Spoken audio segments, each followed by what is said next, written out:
Why do we obey someone just because they wear a uniform? It's a fascinating question, right?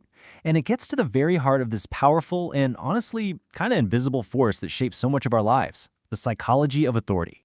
I mean, really think about it for a second. You see someone with a title or in a specific uniform, and there's this instinct to just trust them. This isn't just some random habit. Oh no, it is a deep, deep psychological trigger that can lead us to do things we'd never ever imagine we're capable of. So, just how powerful is this trigger? Well, let me tell you about this landmark study. It's pretty famous, and for good reason. Basically, they took a bunch of ordinary people, just like you and me, and asked them to give what they were told were painful, even dangerous, electric shocks to a complete stranger. And here's the part that is just unsettling. A huge majority of these people kept flipping the switches. They went all the way up to the maximum voltage, even when they could hear what sounded like screams of pure agony from the other room. And why? Because a guy in a white lab coat, an authority figure, just calmly told them to keep going. This right here, this is the dark side of this whole thing. It's a place where people can literally stop thinking for themselves and just start obeying power. It's like we take this mental shortcut where we put our own judgment, our own moral compass, on pause and just do what the person in charge tells us to do.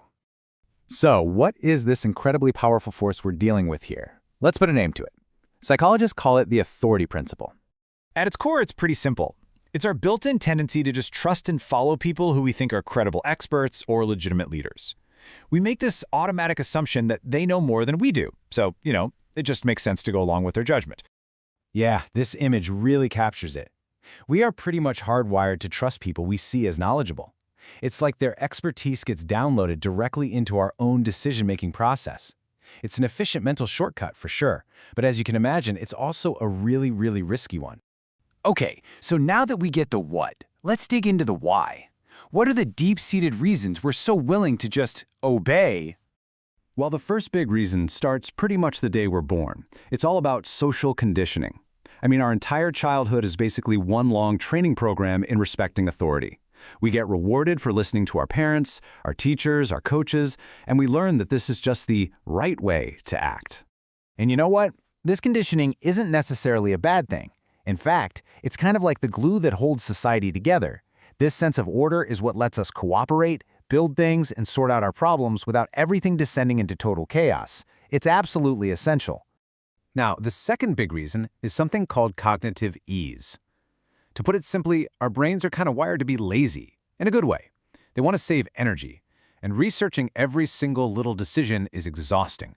So when a doctor tells you what's wrong, or a mechanic says your car needs a new part, it's just a massive mental shortcut to trust them and move on.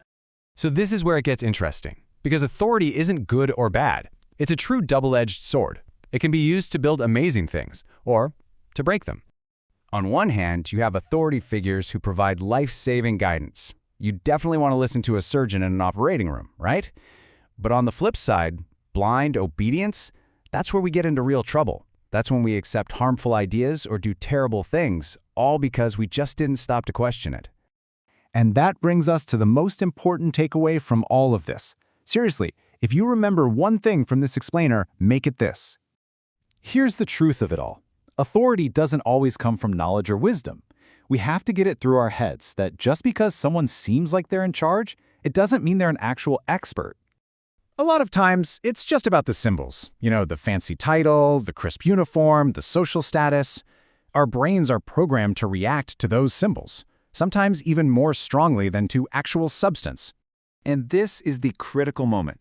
The second we believe someone is an authority, the questions stop. It's like a switch gets flipped in our brain, and our critical thinking just shuts down. We go from analyzing to just accepting. So you see, the real power here isn't with the authority figure, the person with the title or the uniform. They don't actually hold the ultimate power.